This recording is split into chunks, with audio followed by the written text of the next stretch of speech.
दोस्तों, मैं आज गेहूं के खेत में खड़ा हूँ। गेहूं उगना स्टार्ट हो गए हैं। नवंबर का महीना है। अक्सर नवंबर के महीने में गेहूं की बुआई हो जाती है। अक्टूबर के महीने में सरसों की बुआई हो जाती है। नए नए गेहूं अभी उग रहे हैं। तो ये हमारी ज़मीन, मिट्टी, धरती माँ हमें अनाज देती है, सोना उगलती है हमारे लिए, हमारा पेट भरती है। और कुछ लोग ऐसे भी होते हैं जो इस धरती माँ को, इस धरती को गलत कामों के लिए और बहुत सारी गलत चीज़ों के लिए उपयोग करते हैं।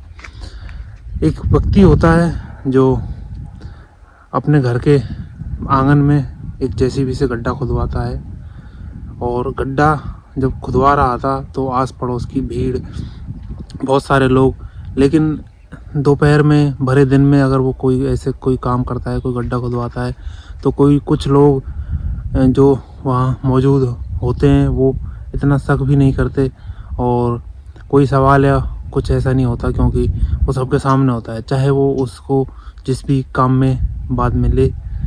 तो आइए अब कहानी पे। दरअसल कहानी ये है कि एक महिला होती है।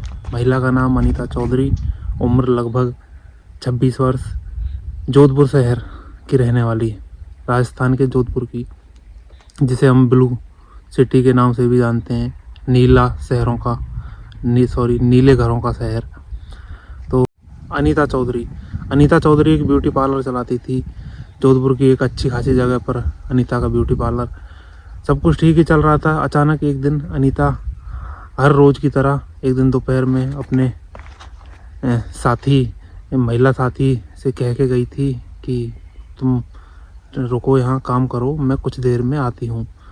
अनीता का रोज़ का रूटीन था यही। वह जाती थी खाना खाने या फिर और किसी काम से।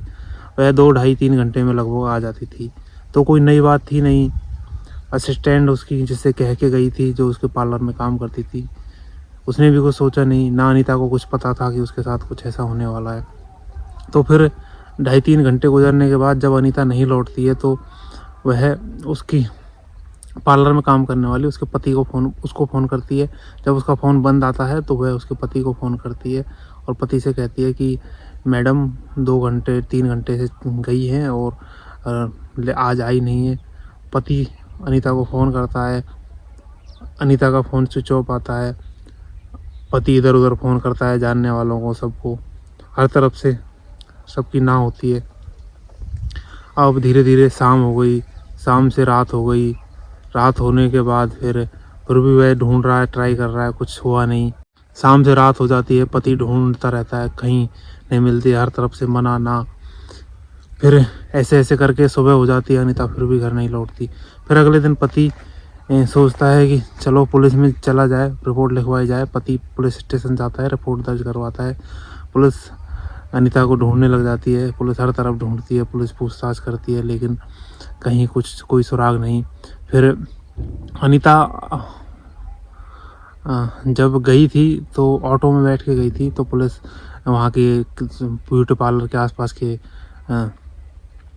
CCTV चेक करती है, तो वह एक ऑटो में जाती दिखाई दी। अब पुलिस ने ऑटो का नंबर देखा और जैसे अनीता ऑटो में बैठ रही थी उस हिसाब से लग रहा था कि अनीता किसी के किडनैपिंग या किसी की ज़बरदस्ती जोर दबाव से नहीं बैठ रही, वह खुद अपनी मर्ज़ी से ऑटो में बैठ कर गई है। अब पुलिस ने ऑटो का नंबर निकाला और उस ऑटो को शहर में ढूंढा।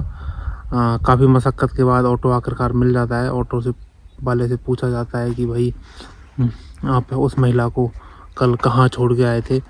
ऑटो वाला जवाब देता है कि मैं उस महिला को शहर की एक जगह है वहाँ छोड़ के आया था।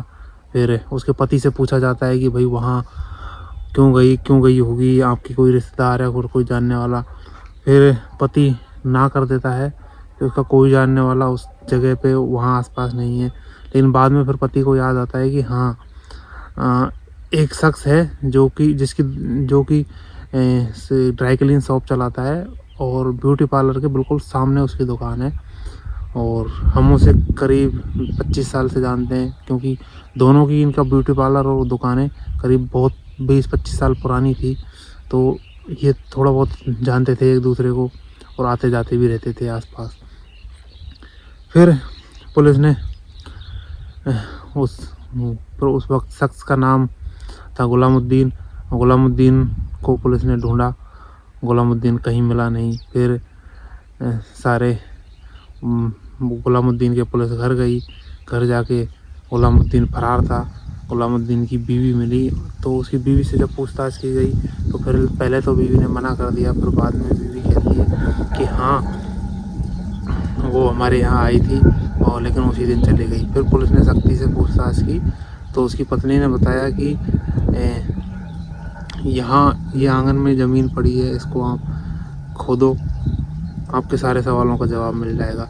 दरअसल मैंने कहानी में आपको पहले बताया था कि लोग इस मिट्टी का उपयोग अपने कुकर्मों को छुपाने के लिए भी करते हैं। तो वह शख्स, उस शख्स ने वो गड्ढा जेसीबी से मर्डर के 3 दिन पहले खुदवाया था।